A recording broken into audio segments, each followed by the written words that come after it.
Hey guys, in today's video, I'm going to dig a bit deeper into how to respond when you get a conversation going live on LinkedIn. Now, we spoke recently about organic methods using LinkedIn to actually connect with prospects in your target market and begin a conversation.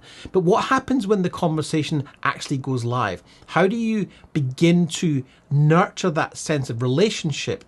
And I'm going to share with you some really cool tricks on how to make sure the conversation keeps going with a strong line in curiosity. Check this out. Den, do you have any tips on, so I'm making quite a lot of new leads on LinkedIn like you were talking about, and it's been really good, and I've had some really encouraging conversations with people and got them into meetings and sales meetings. A lot of people are like, I know, love your company credentials and your show reel, we'll get back to you. And they're not saying that, they're very positive about it. What's my follow-up strategy? Do you have a tip about getting back in touch with them without seeming too desperate? Or is there a phrase or something or an email that you found that works quite well? The thing is, it comes down to who you're talking to. If you've got a specialism, you can be like, hey, Bob, we connected a little while ago. We've just finished working on this amazing project for this client in this sector, and they had an amazing result.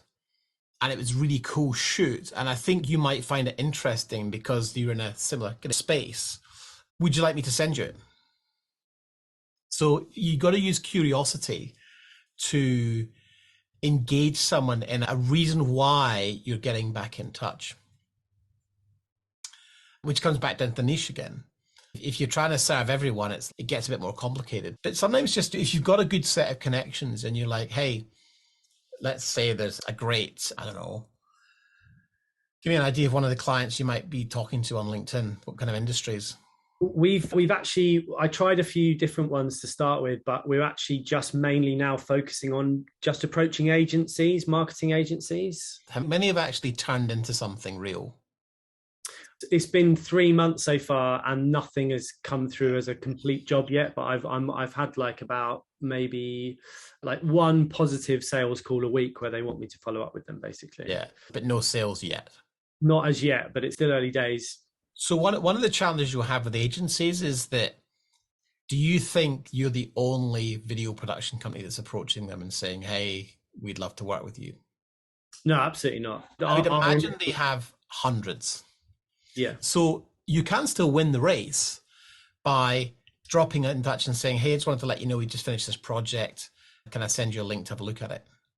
Now, that's very important because the curiosity has to be there. Not just here it is, dump it and hope they'll watch it. But we just finished working on this project that I think would be really relevant to you.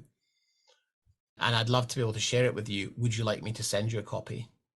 Then they're having to make a decision about whether or not you're testing the relationship. Agencies are a good source of work, but you're always at the behest of the agency. And they will dictate the rates, they will dictate the terms, and they will throw you under the bus if things go wrong. If it was me, I'd be thinking about where is your business come from? It's a twofold thing. You have to do the audit to understand where the profit is, to then identify the niche or the sector that is the most profitable. Generally speaking, the most profitable sector is also the one you probably enjoy working in the most, and you've probably worked on projects with people who really respect your time, pay you fairly, pay you on time, and give you creative freedom. Within the kind of walls of 60 minutes on this call, it's a big topic to unpack, and there's just no real simple answer. I would say start looking at a niche, start looking at which area you can focus on, because that becomes a lot easier on LinkedIn to have results with. So I hope you found that helpful. Now, if you'd like to get involved and maybe come and be part of this free community, you can do so by clicking the link below. It's completely free to join. Or if you want to, you can watch our free training.